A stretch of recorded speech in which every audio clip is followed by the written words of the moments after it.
ರಾತ್ರಿ ಸುಮಾರು 8:30-9 ಇವ್ರ ಫ್ರೆಂಡ್ಸ್ ಬರ್ಡೇ ಪಾರ್ಟಿ ಮಾಡೋಣ ಅಂತ ಕಾಲ್ ಮಾಡಿದ್ರ. ಈಗ ಬರ್ಡೇ ಪಾರ್ಟಿ ನಮ್ ಅಹೋದ್ ಐತಂದ್ರ ಹೆಂಗ್ ಬಿಡಾಕ್ ಬರ್ತೈತಿ, ಲಗು ಲಗು ರೆಡಿ ಆದ್ನಿ. ಇವ್ರ ಫ್ರೆಂಡ್ಸ್ ಮತ್ತ ಅವ್ರ ವೈಫು ಬಂದಾರ ನೋಡ್ರಿ, ಅಲ್ಲಿ ನಿಂತು ವೇಟ್ ಮಾಡತಾರ. ನಾವಂತರೂ ಎಲ್ಲಾರು ಕರೆಕ್ಟ್ ಟೈಮಿಗೆ ಬಂದಿದ್ದು, ಇನ್ನ 3 ಮೆಂಬರ್ಸ್ ಬರೋದಿತ್ತ. ಅವ್ರು ಪ್ರತಿ ಸರಿ ಲೇಟ್ ಮಾಡಿ ಬರ್ತಾರ ನೋಡ್ರಿ. ಇರ್ಲಿ, ಈಗ ಏನ್ ಮಾಡೋದ, ಸಂಭಾಳ್ಸ್ಕೊಂಡ್ ಹೋಗೋದ. ಮೊದ್ಲ ಲೇಟ್ ಆಗೈತಿ, ಅದ್ರ ಟೇಬಲ್ ಫ್ರೀ ಇಲ್ಲ. ವೇಟ್ ಮಾಡಿ ಮಾಡಿ ಅಂತೂ ಇಂತೂ ಟೇಬಲ್ ಸಿಕ್ಕಿತ. ನಾವೆಲ್ಲಾರು ಇಲ್ಲೇ ಗಾಸಿಪ್ ಮಾಡ್ಕೊತ ತಿನ್ಕೋತ ಕುಂತೇವ. ಮರ್ತ ಬಿಟ್ಟೇವಿ ನಾವೆಲ್ಲಾರು ಬರ್ಡೇ ಸೆಲೆಬ್ರೇಷನ್ ಮಾಡಕ್ ಬಂದೇವಂತ. ಇವ್ರ ಫ್ರೆಂಡ್ಸ್ ಎಲ್ಲಾರು ಮೀಟ್ ಆದ್ರೆ ಸಾಕ, ಮಜಾ ಮಸ್ತಿದ್ ಪ್ಯಾಕೇಜು ಇರ್ತೈತಿ ಇವ್ರ ಕಡೆನು.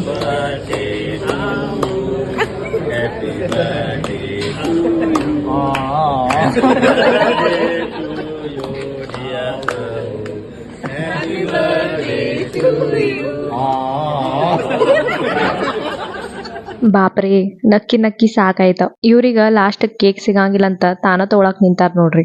ಇವ್ರದೆಲ್ಲಾರ್ದು ಕಿತಾಪತಿ ಹಿಂತಾವ ಇರ್ತಾವ. ಪಾರ್ಟಿ ಅಂತೂ ಮಸ್ತ್ ಆಯ್ತ, ಮಜ್ಜಾನು ಬಂತ. ಈಗ ಎಲ್ಲಾರು ಮನಿಗ್ ಹೊಂಟಾರ. ನಾವು ನಾಳೆ ಮೀಟ್ ಆಗೋಣ. ಬಾಯ್.